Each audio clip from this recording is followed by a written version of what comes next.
In today's video, I'm going to be diving into Wrath for the Witches Black Lent. So get yourself a nice hot drink, settle back, relax and enjoy.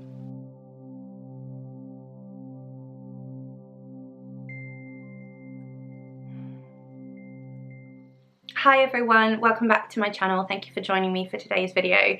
It is the afternoon, but I'm starting to think that it's starting to get a little bit dark, so I might turn my light on in a moment. But for now, I'm sitting here. I have a tea in my lovely Rowan mug from Emma Bridgewater, which I love, and the tea as well. I'm going to talk in another vlog about this, but this is a tea blend that I've been working with recently, and I kind of switch it up sometimes, but today this has white willow bark, turmeric, ginger, and nettles. This is a blend that I am leaning into as holistic plant medicine support for healing some of the chronic pain that I've been experiencing. So I've been experiencing some symptoms for over a year now, and some of them are increasing in intensity and frequency, and so I'm exploring things with my GP, you know, obviously discussing herbs that I'm taking to make sure that there are no contraindications as well. So that is just a disclaimer there. If you want to learn about plants, just make sure you do your own research and you speak to your own medical practitioners before you ingest anything. I'm going to speak more to this in another video coming up, but just to let you know where I am and what I'm drinking. There we go, let's move on. Okay, so today I want to reflect on working with Wrath for the Witches Black Lent. To be honest with you, I'm not done, so I'm going to keep going, but this is the video where I'm going to sort of wrap it up in a bow and talk about what I've been working on and the reflections I've had and some of the downloads that have come through. And for me, I've very much felt that working with Wrath has involved Lilith a lot, and working with Lust last year involved Lilith a lot as well. And I think that's because Lilith is the main deity that I'm working with, apart from the Morrigan, who kind of oversees, as more of a distant supportive mentor at the moment, who I regularly touch base with and honour, but who is not kind of involved in conversations ongoing with me at the moment. But Lilith is a being who is extremely active in our spaces at the moment. So many practitioners, magical beings and folks have spoken to this and also reached out to me and to others that I know speaking about this. I know how active Lilith and other deities who are considered to be dark deities or the dark goddess. You know, I use that term because it is a term that is referenced a lot. Obviously, you know, there's a lot of problematic connotations with that terminology, so I don't love it, but in terms of being able to distinguish what we're talking about when we talk about the word dark in this context, it is not about something being evil, it's not about something being malevolent, and it's certainly nothing to do with a racial connotation at all, because those things are really problematic. What that term really indicates and speaks to is the idea of what is in shadow. So really you could call them shadow deities, shadow goddesses, because really what we're talking about, and it's not about bad shadows either, it's not about the things that you repress because they are negative in you. These are beautiful aspects of yourself, and I really feel like working with a deity like Lilith for the Witches Black Lent to reclaim some of these sins is so beautiful and powerful and profound. And I know other beautiful practitioners in this community, you know who you are also on this journey with Lilith, and I just know there's this like slipstream and we're just on it. The gnosis, it lines up so profoundly. If you know, you know. It's that kind of thing. If you know, you know. But Lilith speaks to the reclamation of these sins so beautifully because of the type of spirit that she is, being demonized, being ostracized, literally exiled, you know. I didn't make this point clear here, but actually she did make the choice to leave, as in the Garden of Eden, and then Yahweh sent 3 angels to retrieve her, which she refused, and then she was exiled. And being demonized and labeled such things as baby killer, you know, these are real epithets for this deity. This is not the case. Lilith was never any of those things. The reason why she was labeled as such is because Yahweh, God, murdered infants in her name. And of course there's a lot of original text, original sources, the Zohar, the Alphabet of Ben Sira, and then there's also mythological books and about working with Lilith and such, and I have a lot of reading to do. I am not an authority on Lilith, so if you have any book recommendations recommendations, of course, but these are misconceptions about Lilith being a demoness, etc. You know, I do believe that she is an entity that is different from other deities. I'm kind of leaning hard polytheist in that way. So it's not that I have negative ideas about the word demoness either, or demon, but she is an entity like no other, and she will push and push and push, and she will take the wheel, and she will absolutely turn these sins around in this beautiful way where reclamation is so empowering and so profound and so important. That is just if I could round it all up into a nutshell, that is kind of the experience that has come through. But also there have been a lot of surprises working with Wrath, which I'm going to get into. The turmeric is so yellow, and I think it might be staining my mug. So I've turned my light on because it was getting really, really dull in here. For those of you who haven't seen my original video, I would encourage you to go and watch that. It's about leaning into Wrath for the WitchesBlackLent for activism, and specifically that work. It has been really profound in that way because it has been reclaiming that aspect of Wrath considered bad for, you know, especially female presenting figures to be wrathful, angry, to speak out about injustices. They are considered to be, you know, moody or cranky or cronish. All of these words are thrown around as insults, and it's just nauseatingly boring by this point. Can we not just move on from this? But here we are, we're still in this space. You know, there really isn't equality in this way because there are certain groups of people, like basically white cis men, who are able very easily to present as angry or aggressive and wrathful and be sort of seen in a heroic kind of light, and yet when a female presenting figure stands up against injustice, it's completely seen in a different way. And so when you start to reclaim that in a beautiful way, it becomes very empowering, especially when you're standing up for things such as these atrocities which are occurring in our world right now. There's so much talk about wokeness and equality and human rights, and yet there's an entire nation that are being demonized right now. It's like George Orwell's Animal Farm. I just think it is the most brutal, disgusting thing, and yet we're supposed to be in this age of wokeness where we're all aware of this and we're all doing better. We're not. We're just not. And until they are free, no one is free. I just cannot emphasize this enough. Really, honestly, if this is something that you're not understanding, there's so many resources out there for you to learn about the history of this, and I would really highly recommend it. Because I am not someone who's known all of this stuff. I've had to do my research from October, you know, because it's not something I've been completely aware about. I've not understood it all. And, you know, I'm absolutely okay to speak to that and to make that known. You know, I spoke about this in my video. I said that I should have made that video a long time ago.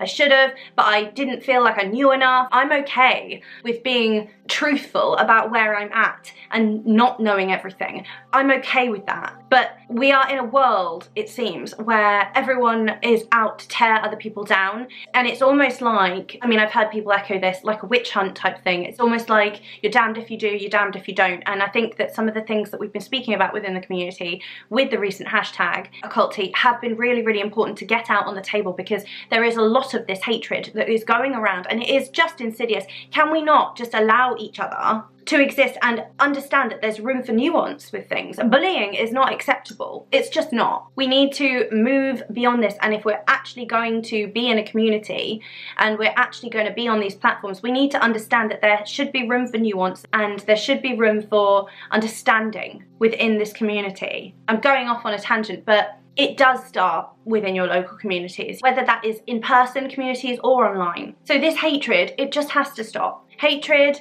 and these kinds of actions where we are literally projecting onto others. I spoke about this in my Divine Feminine video as well. Again, like I said in my occult tea video, I think it's so important that we're just checking ourselves. What really is our intention and our motivation? And really, are we turning the mirror and looking around at ourselves? Are we? Because I know, me talking about this again, someone might come into my comments and say, oh, you're so holier than thou or whatever. I'm not. I'm very happy to say that I don't know everything, and that I haven't known everything, and that I've gotten stuff wrong, and I'm always learning, and that I'm not perfect. I do not think that. I'm always learning. I am forever a student of this and life in general, and I am not going to claim to be perfect, but I am saying that I am trying my very, very best to turn a mirror and look in at myself. But you know, it does make me feel wrathful that we are not like able to just hold space for people, and we're not able to be supportive of people in our own communities. And then we live in a world where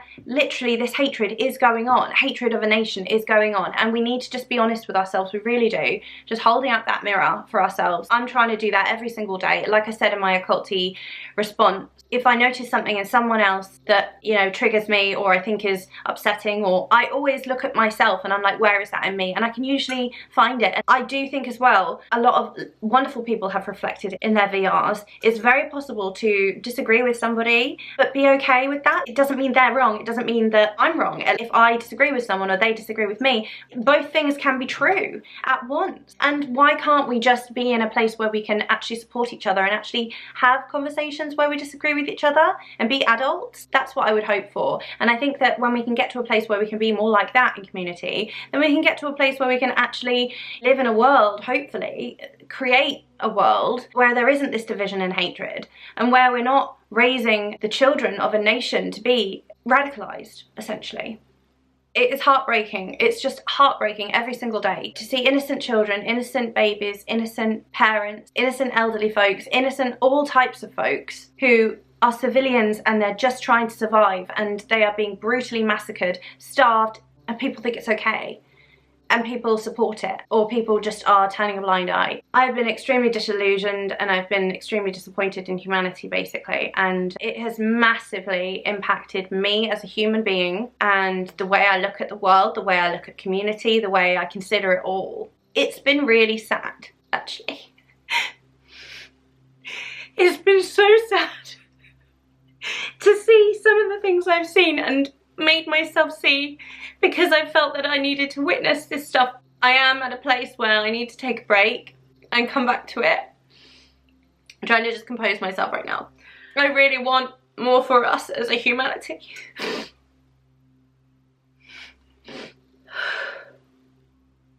And I suppose now is a good time to talk about how Wrath has presented for me. There have been a lot of tears. The tears have not stopped, like daily. It's been a lot of ugly crying. I've had some experiences with Lilith coming forward to me and speaking to me about softness. So recently I was in a lot of physical pain. It's all over, like muscular in my bones. And I was doing a meditation to meet with Lilith. And I saw her in a way I've never seen her before. I actually didn't see her face this time, because she shapeshifts for me, sometimes in person, but also then on different days she might be a different creature or a different being. She might present with a different face. On this day though, I saw her legs and she was wearing a pair of flowing soft knitted trousers. I was sitting on the floor and it was kind of a carpeted floor, which isn't usual because I'm usually on stone or on sand when I'm speaking with her, so it was different. And I feel like I was also on a prayer mat. There was a breeze as she walked past me and the flow of her trousers around her legs. She spoke to me of softness. It's almost like I was in a meditation class with her or something, or a retreat or something, and she brushed past me in a comforting way and then sort of sat before me, and she just wanted to hold space for me. We've done this before where she's been a snake.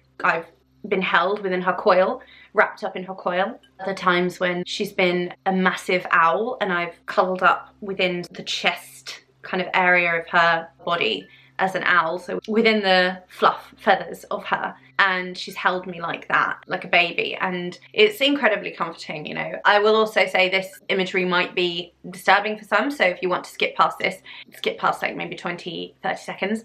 I had a journey with Lilith where I was in a nest and she was actually pulling parts of me out of my gut, out of my stomach with her beak. She was pulling chunks of my flesh out of me, and it was like the poison, the toxic that needed to go, whatever needed to be released. She was consuming it and transmuting it for me, and I could almost viscerally feel it, you know, it's really raw.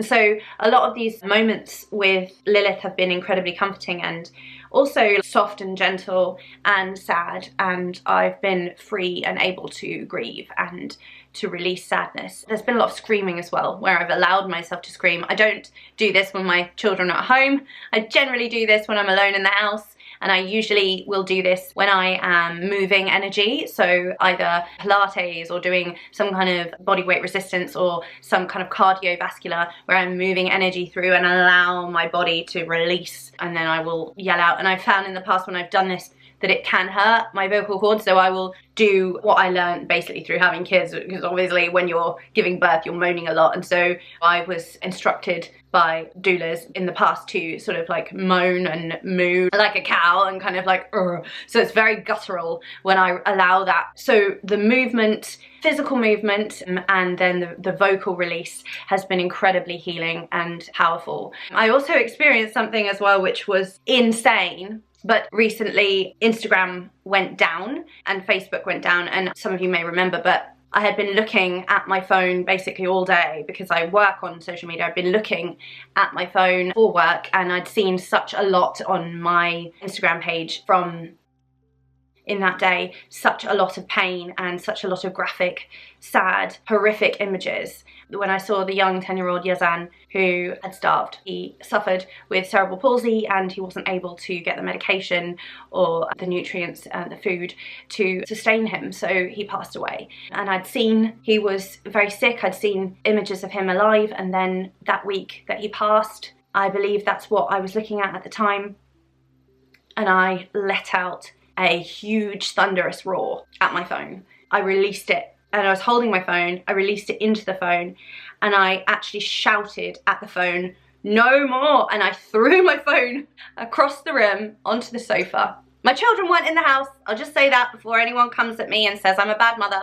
Everyone was safe, no one was in the house apart from me. I looked at my phone a couple of minutes later and Instagram was down and Facebook was down. But I didn't realise that because obviously you just go to your app and it was down for me, and I thought I'd broken it for me, or that my account had been closed. I actually thought, oh my gosh, like something I've done, like shouting into my phone, Instagram has like booted me off or something. Like somehow the app is aware that I am screaming into my phone because of what I've seen. And then I realised that it was actually everywhere, that it was down. Instagram and Facebook was down, and I was pretty shocked at that, to be honest. I mean, I'm not suggesting that I closed it down, but I was like, wow, that was pretty intense. But I was actually relieved that it was down. So I had a few hours, I think, that it was down, and I was just relieved that I didn't have to look at it for an hour or two. But so these are some of the ways that wrath has been coming up for me, but I would say that overwhelmingly there's been softness, and I've received wisdom, like words, spoken word from Lilith about wrath as being a tool to serve peace. That has been the overwhelming kind of lesson for me, that actually wrath, when it is applied in a healthy and positive and kind of aligned way for activism, for truth, for justice for people, you know, in this kind of way, when you are advocating for minorities or marginalized communities or for yourself about lies, untruths, injustices, evils that are happening, racism, etc., all of these horrendous things that are happening, when we are utilizing wrath in this way, it is a tool to serve peace. It's like the other side of peace. And that was surprising, so surprising to me. And then it tied in really beautifully to the awareness of that softness coming through, because the softness and the tears, the allowing for the tears to fall, was so powerful and potent with wrath and the experience of wrath coming through. It's just been a wild, wild ride. So I want to take a few minutes just to tell you a little bit about the hashtag WitchesForPalestine. So this is an initiative that was conceived by Isha, the activist witch, and they created this with their partner. So they created this in conjunction with the Glitter CYMRU grassroots organisation for queer people of colour in Wales, and I will leave the links below for that Instagram. And the idea is that this is going to be education involved in this campaign, as well as fundraising. Isha is in contact with two Palestinian people, Sami and Sabrin. Sabrin has a PhD in history and has been very present in the last few months as an educator in Palestinian colonisation.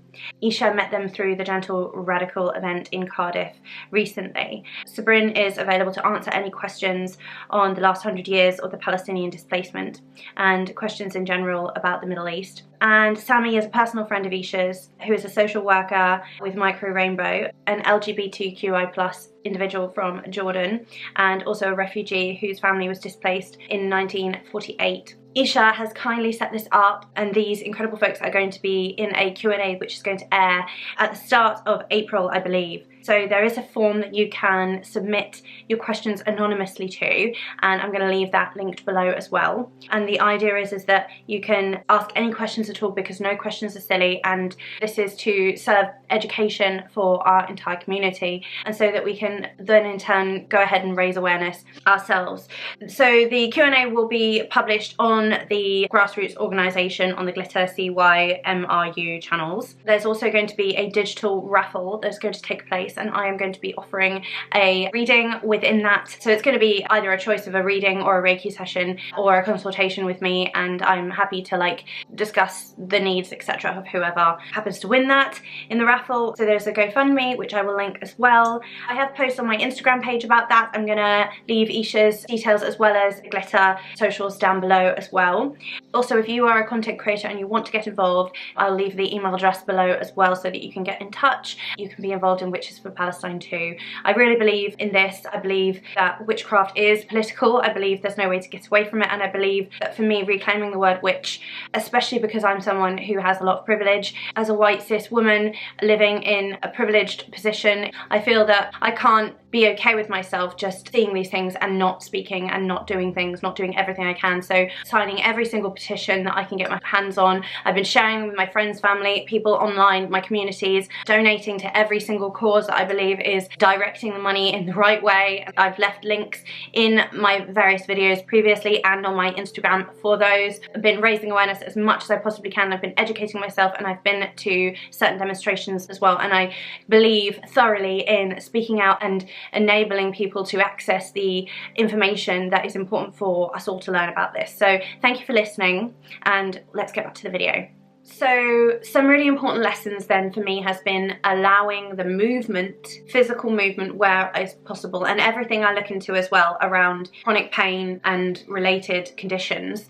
It speaks about the importance of physical movement, and I've always been a physical person. I've always been someone who has worked out. So for me, that's been really important during this time, and being able to be fully embodied in my physical body, in my physical vessel, has been so important and profound. Also, it's not lost on me that I've been experiencing so much physical pain during this period of time when I've been working with Wrath, and obviously moving sadness and grief through me, because I spoke to the fact that I do feel that grief is also another flip side of Wrath. There's so much grief involved because it's that keening of the goddess for the loss of a child, you know, all of those mothers. I've seen so many images of these mothers grieving for their lost children and the children, and then that just sparks something in me. Now, I have two children, and one of them is 8, one of them is 6. My 8-year-old daughter is on the ASD pathway. For those who are unaware, that is the pathway for assessment for autism. Essentially, there are a number of aspects to this whereby we experience a lot of violence and aggression on a daily basis at home. This is directed towards my son and to my husband and myself. At school, this is masked. However, there are certain aspects of Rosalie's condition, I guess, that do present at school, and obviously these are explored within the assessment and within the SEN team that we are working with. But so this is a massive challenge that we have at home, and softness and surrender as a parent, and allowing myself to grieve through the process of realising that it came full circle essentially, because my daughter, she was born with group B strep, but I had a healthy pregnancy, so I had no idea that there was anything wrong, and she was born with group B strep. She was very sick. She was in neonatal for the first week of her life, and thank goodness that I had a temperature in my labour, because they were able to pick up on it, but we had a very, very traumatic labour with her. Since I've had children, I wrote a Instagram post about this, so you may have read this. Since I've had children though, I experience quite a lot of physical panic. I go into kind of panic mode, fight or flight kind of response when I hear a crying child or even a laughing child. It can get to that point. I've been in meditations before, and I've heard infants crying or laughing in the park opposite our home, and it's brought me to tears within meditation. I set intentions for my meditations to allow external noises and such like that because of the kind of area we're in to feed into whatever it is. So the lessons there are for my own healing, my own womb healing, which I have been working a lot on. And so there's a lot there to explore that doesn't necessarily go into this, but it all ties in, I think, because it's all about that holistic element of it and about embodiment for me. But so I noticed this quite early on, because I remember taking a trip out to go shopping after my daughter was born, maybe like 5 months after she was born. I went out for a couple of hours just on my own. You know, I had pumped some milk and everything, and I went out just for a couple of hours, and I heard some other babies, and my heart just started going, and I felt so scared. And I found my animal body like looking around for this child so I could find it and protect it. So I've noticed that from the start, and I've now been a mum for 8 years, 9 I guess if you count the pregnancy, but that is related, I think, to this motherhood wound, I guess, and the womb healing that I have needed to do, and the experience of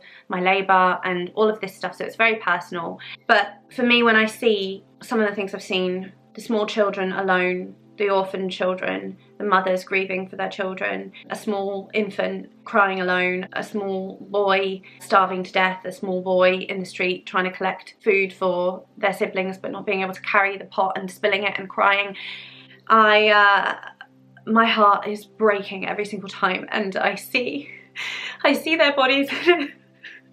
I see their little bodies, and it just literally makes me think of my children and their little bodies.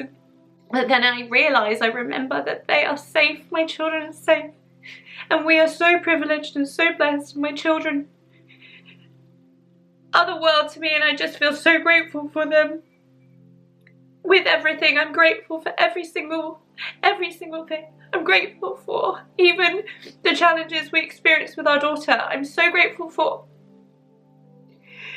But my heart is breaking for those children that I cannot help and that I feel powerless to protect and save. And all I can do is donate, raise awareness, and send money and march. And I want to do more. Like, I physically wish I was a goddess and I could literally scoop them up in my arms and save them.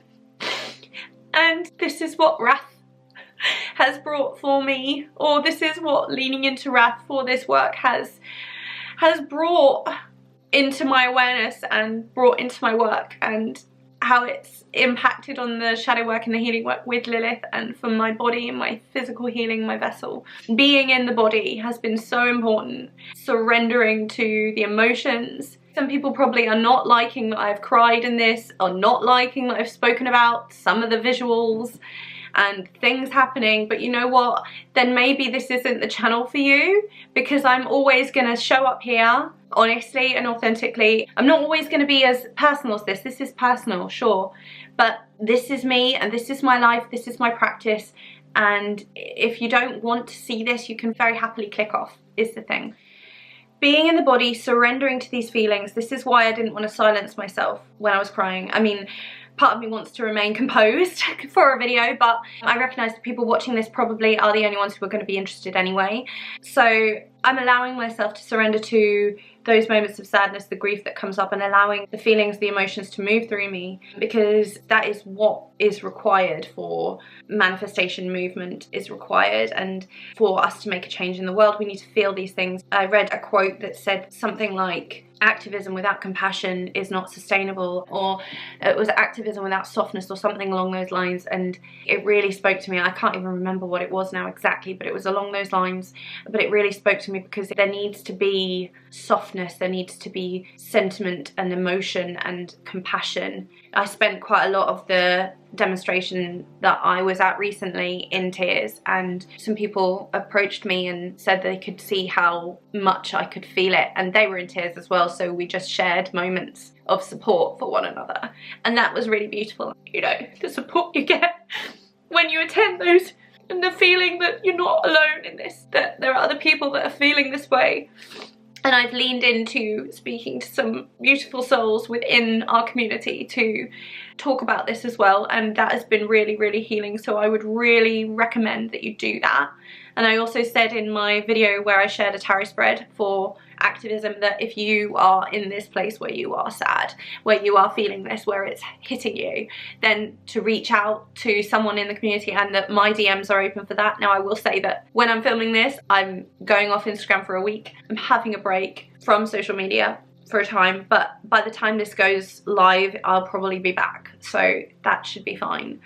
But support is really important. I keep circling back to this because this is a really organic, I haven't scripted obviously, it's a really organic video, the embodiment piece. So it's about embodying my feelings and emotions and allowing them to move through me. So whether it's more on the raw mother, anger, keening, allowing that wrath to just come through my body, and expressing that, moving that through me with the support of physical movement and exercise and such, and devoting that to Lilith, which I've done in the past with the Morrigan. I've devoted my workouts to the Morrigan, you know, and she loves that. I'll be working out and be crying as well, you know, both. Allowing that movement to come through me, allowing the voice to come through me, and then nourishing my body as well, really sitting in my body, looking at my body and giving my body love, words of affirmation. And I have a beautiful mugwort oil that I made at the end of last season with some foraged mugwort, and I made an oil. I did add a couple of drops of mugwort essential oil to it as well. It was a big large bottle, and I've been using that for oiling my body every day.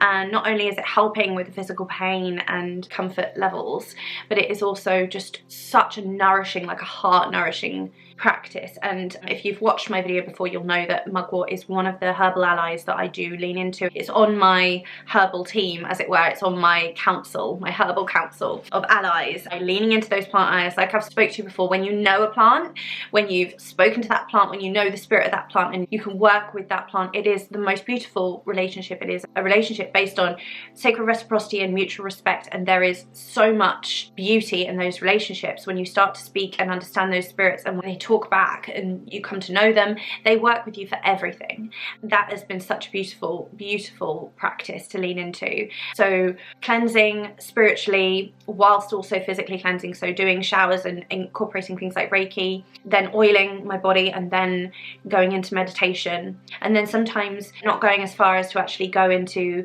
trance work and to journey to meet Lilith, but just to allow my body to be restful within a meditative space, and to just set the intention that that is time for my body to be nourished and to rest, has been so beautiful, because it's just like completely pulled back all the expectations. There's no expectations of myself to see or experience anything or have any profound takeaways, and it's been nourishing for my body, especially with the pain, the physical pain, and with this grief that I am experiencing, and with the grief of the collective, the grief that I believe as an empath I have tapped into a level of some of that grief that is inherent within the energetic streams of vibration that are circulating the planet right now. There is no way that I am suggesting that I am experiencing anything close to or anything near or resembling the kind of grief or trauma that the people of Palestine are facing on a daily basis.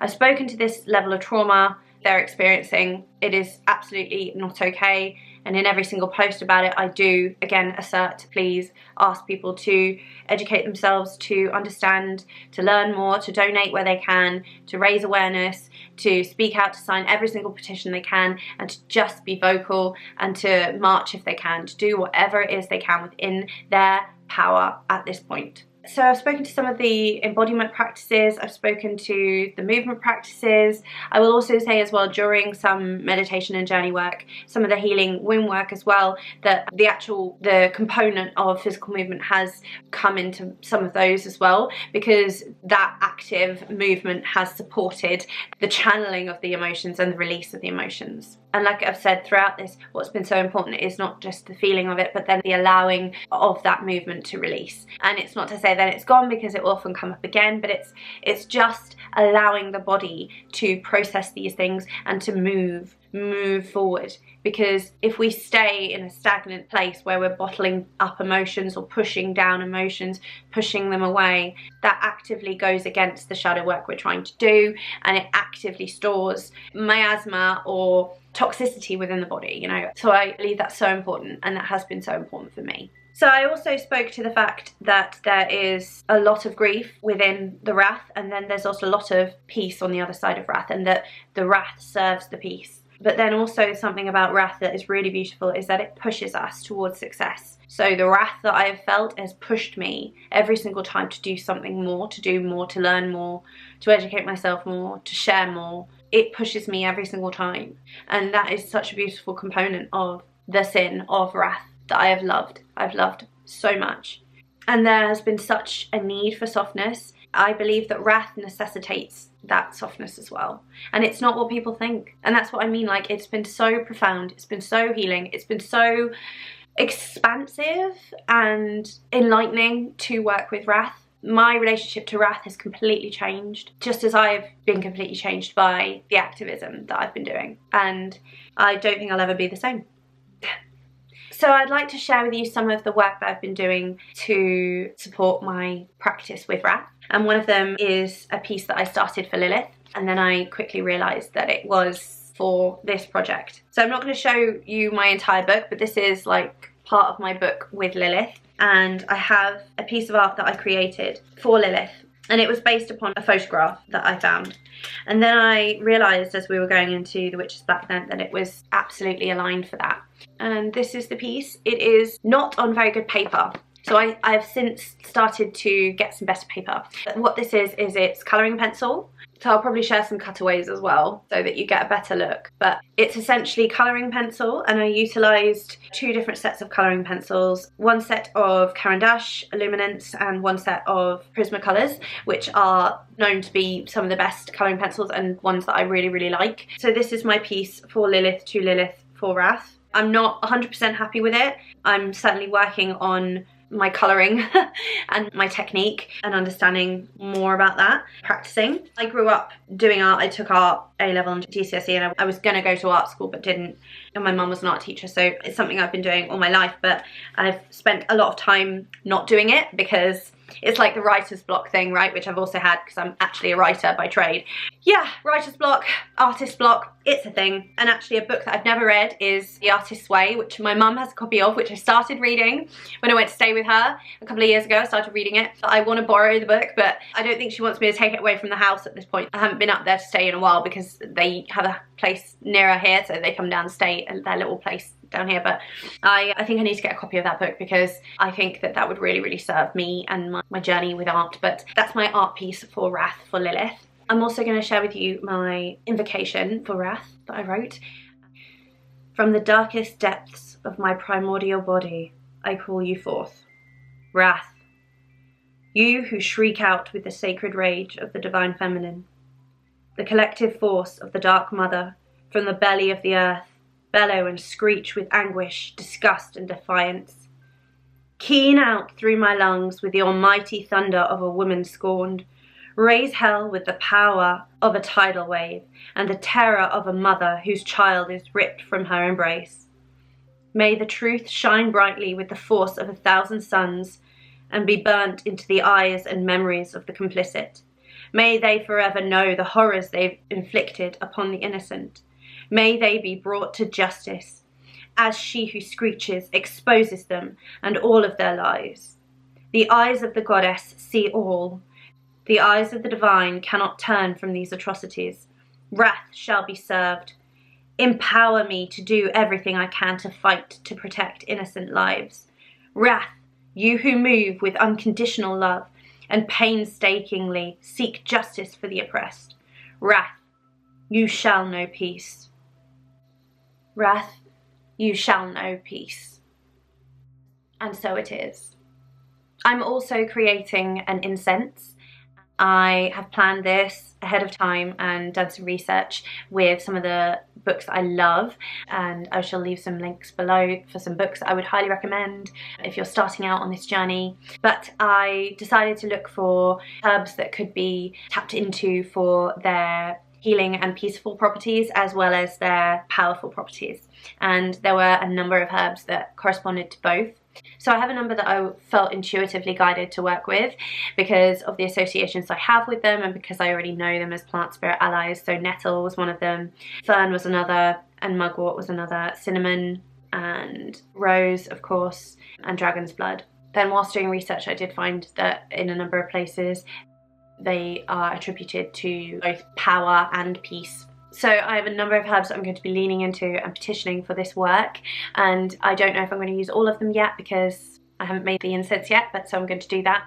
So here is my Wrath for Activism incense for peace and power.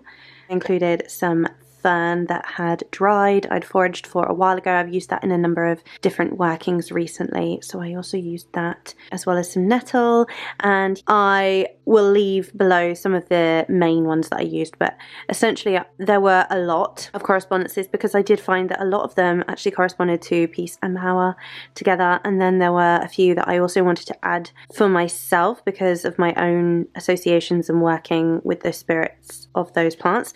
So it was a really beautiful process, and I used the mortar and pestle for some of the elements of this, as well as the electric grinder.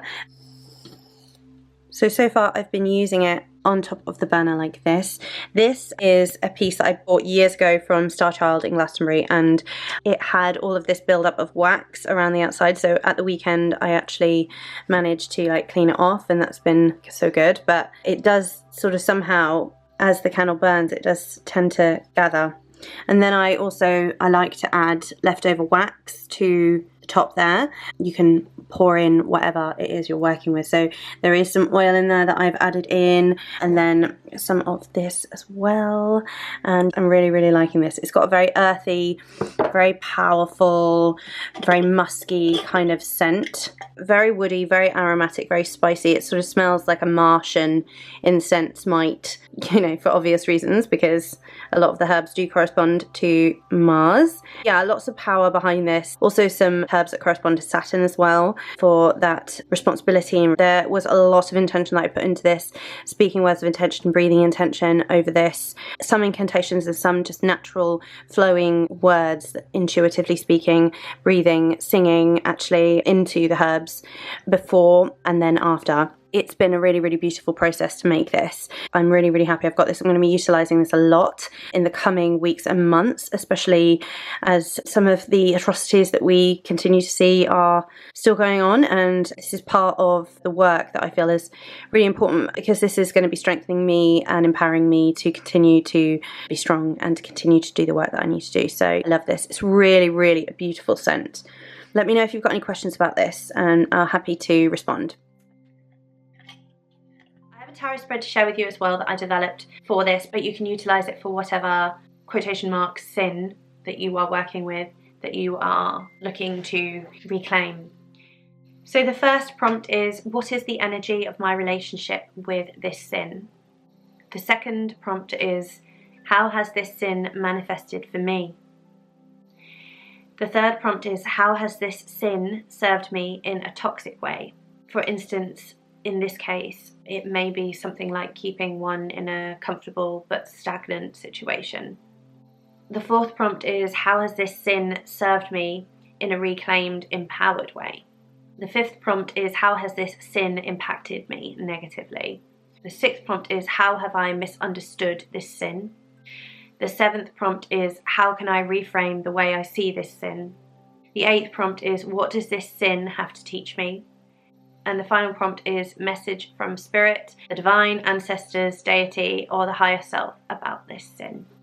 So you can utilize all of these prompts or just a few of these prompts to support you if you wish to do a reading, and I'm going to leave the prompts as well for you below. And if I get round to it, I may also offer a PDF of the tarot spread for free on my Patreon, which will be available for all on the free section for everyone to access that. If they wanted to download it from my Patreon for free, they could do that. I will put that below. If I do that, I will link it below as well. So to conclude, thank you so much for joining me for this very vulnerable reflections video on the Witches Black Lent and working with Lilith for shadow work in general and embracing wrath, reclaiming wrath. It has been beautiful, it has been painful, it has been so profound and healing. And I cannot wait to hear everybody's experiences with the Witches Black Lent this year. So excited for the live that Trish and Jasmine are going to be hosting. I may be asleep at the time because I'm based in England, so I'll be watching back most likely. Feast of Fiends, I believe it's called. I am really looking forward to that. I just want to thank Trish and Jasmine again for this fantastic tag and the beautiful offerings that they create and send out for our community. I am so grateful for those beautiful people within the community that are constant supportive voices, nurturing voices, loving voices and uplifting voices, people who are inspiring, people who are creating really wonderful content for us all. And I'm so grateful to be part of this community.